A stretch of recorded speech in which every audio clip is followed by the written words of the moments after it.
I expected more. You will serve us better as one of the dead. Ready for my goddamn skin suit. You best bring that extra long tape measure on account of my humongous balls.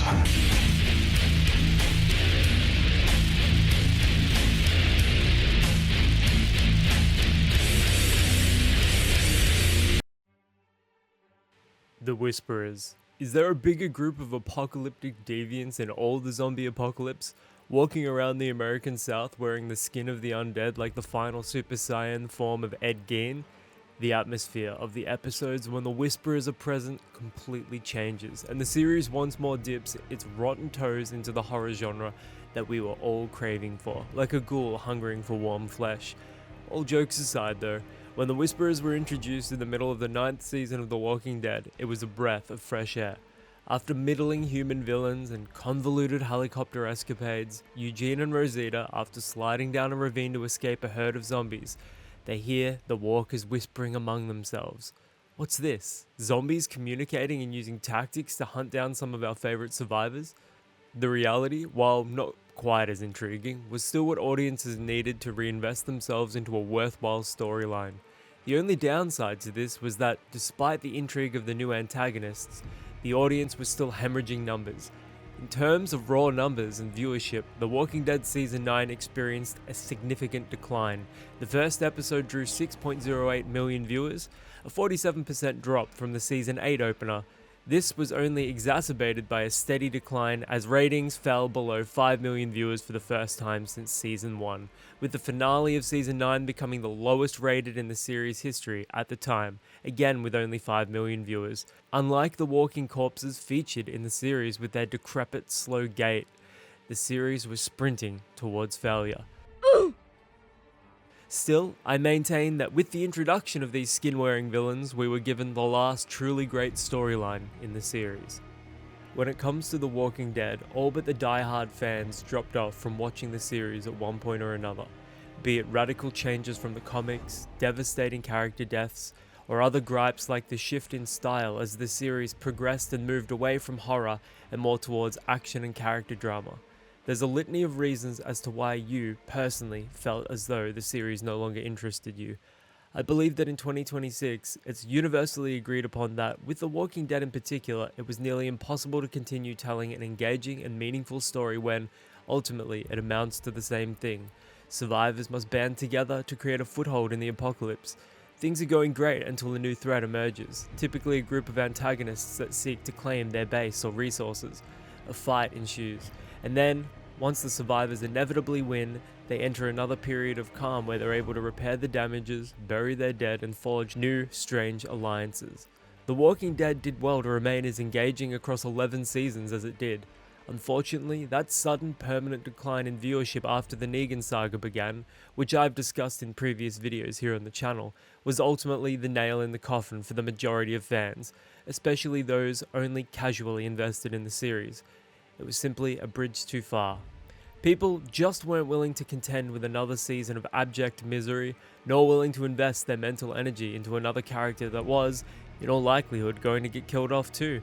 However, those that gave up on the series during that particular arc, in my opinion, missed out on the best story told in The Walking Dead's TV canon, The Whisperers. Honestly, fellas, or ladies, kind of hard to tell underneath the outfits. For this writer, the Whisperers represented the ultimate summation of the lengths people would be willing to go to in order to avoid not only zombies, but other people. The main characters throughout the series, and Nick in the spin-off Fear the Walking Dead, often utilized the blood and guts of zombies to temporarily mask their scent so that they could navigate heavily infested areas a little easier. It's disgusting by design. You don't want to do that, but in case of emergency, break glass. The Whisperers take this another step further though. They aren't wearing the blood and guts of zombies, but rather their decaying, dirty clothes and a mask made of their facial skin. It's truly horrific stuff, and when they were introduced in the 9th season, it was a slight return to the more horrific territory the series occupied earlier on in its existence. Because what's scarier than shambling corpses than people that adorn the skins of these bodies to blend in and hide among the herds and hordes of undead? It's in their relationship with the living dead that truly separates Alpha, Beta, and their Whisperers from the other groups that have been featured in The Walking Dead. Every other group of survivors kept a clear boundary between themselves and the zombies. They'd construct fortifications and towering walls to keep the dead out and the living, or at least those that were part of the group, inside said walls. Rick's group of survivors at Alexandria and later Hilltop, Negan and the Saviors, etc. Occasionally, zombies are used as a deterrent to prevent others from getting in. But outside of that strategic use of them, there's a clear distinction between humans and the undead. The Whisperers differ greatly on this front, and the two leaders, Alpha and Beta, even have a motto that emphasizes just how linked they are to the walkers themselves. We walk in darkness, we are free. We bathe in blood, we are free. We love nothing, we are free. We fear nothing, we are free. We need no words, we are free. We embrace all death, we are free. This is the end of the world. Now is the end of the world. We are the end of the world. Alpha and Beta treat the zombies they walk alongside as just a natural part of that world, or at the very least, their interpretation of it, and incorporate their presence into the community. Thus, these primitives are likely the only group of survivors in the TV series and the broader Walking Dead universe that have actively framed their society around the walkers themselves.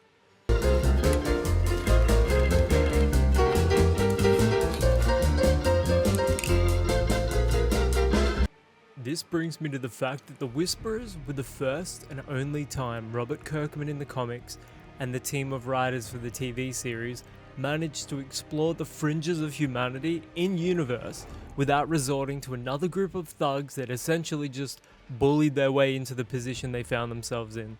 I love The Walking Dead, but when it came to the antagonists, outside of the zombies themselves, which after a certain point become more inconveniences and obstacles rather than primary antagonists, it was all just variations of a theme. As opposed to groups of three-dimensional characters with justified or justifiable motives, you can only tell that story so many times before it starts draining the story of its life. Once the 11th and final season of The Walking Dead hit, the first antagonists of the season were the Reapers, just another group of elite mercenaries and killers, because irrespective of whatever ties they had to Maggie's story or any other characters, they ultimately lacked any intrigue, nor did they add any interest. With their introduction, you can see how critics of the series are able to look at the totality of the franchise and say, it's just the same thing over and over again ad infinitum. It isn't that mercenaries and soldiers can't make for good antagonists. Look at Captain Rhodes in Day of the Dead if you want the best possible example of a villain that is such an arsehole you can't help but to watch. It also helps that Joseph Pilato's performance was incredible. I'm running this monkey farm now, Frankenstein, and I want to know what the fuck you're doing with my time! But that type of intrigue is rare in a medium that is so utterly reliant on rote characterization and tired genre tropes. I just never got the sense that the writers of The Walking Dead's television product were actually interested in exploring the inherent cool factor of an undead apocalypse. So when the Whisperers enter the picture and bring that to the screen, it isn't because the writers conjured it and made it into a reality, it's because the heavy lifting was already done by Robert Kirkman with the comics. Their presence in the series really managed to elevate something that had been ground into the dirt by tropes and the inability of AMC to actually use the franchise as a platform to explore the horror and intricacies of the zombie apocalypse. Ultimately, those that read the comics had a good idea of the overall direction of this arc and would have been pleasantly surprised that, despite a few minor changes, it was one of the more comic-accurate storylines. And aside from the colossal misstep of killing Jesus, which the showrunners could have prevented by just recasting the actor, the Whisperers brutally killing Jesus highlighted the sheer threat they posed to the rest of the group. The TV audience likely wouldn't have bought them as a major threat had that not occurred.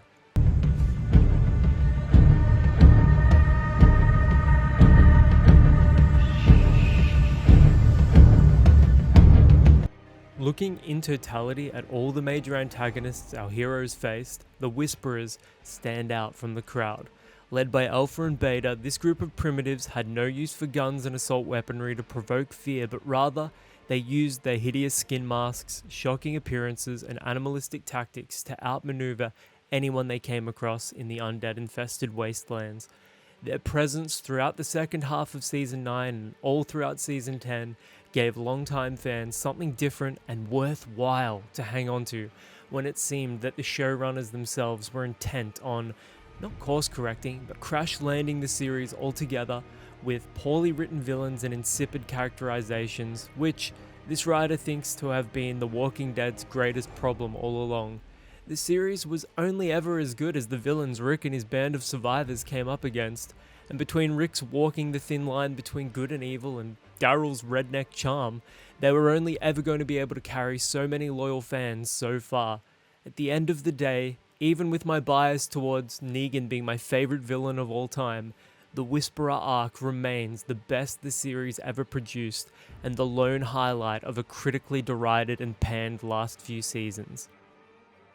It isn't just that they were able to capture the attention of the audience in a way that no other group in the series had, but rather the Whisperers represented the culmination of whatever horrors were possible in a world filled with walking corpses.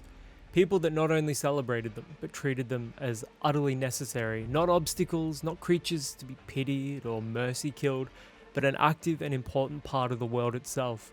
This is the sort of philosophical exploration that the series rarely touched on throughout its runtime, and had they opted to lean more into those concepts and ideas, perhaps it wouldn't have been criticized so heavily when held against AMC's biggest success, Breaking Bad. As it stands, what the fans got was an amazing group of villains that managed to elevate something that even the terrible writing of the series tried so hard to drag back down into the grave. Thank you for watching. And that brings us to the end of the video. If you've gotten to this point, it actually means the world to me. Thank you for watching. For everyone that waited a month or two for this video to come out, I also appreciate the wait and the patience. It takes longer than you'd think to write out a 2,000 word script and be satisfied with the quality of the writing. And that's more my focus when it comes to making these videos, is just working on the writing and being able to stand behind a written piece that I can say that's mine, I wrote that. So that means the world to me. I'm going to try and make it so the next one comes out in a more reasonable time frame. But if you don't like waiting for content, I am doing horror gaming content here on YouTube as well, on this channel, which you may have seen some of that. Or you can go over on Twitch and follow me there at Matty Demise. I'm also on Kick at Matty Demise as well, if you prefer Kick over Twitch. I'm thinking for the next video here, I want to, stick within the horror and zombie genres, but maybe do something, a Night of the Living Dead retrospective. As I love that movie, and I loved it as a kid. It was my least favorite of the Romero zombie movies, simply because it had less gore, but as I've gotten older, it's probably my favorite now. But in the meantime, stay tuned, because I'm going to try and pump out some content here. And yeah, so thank you for watching, and if you liked it, drop a like. If you like my vibe here, drop a sub, that helps too. And until the next video, I'll catch you guys later.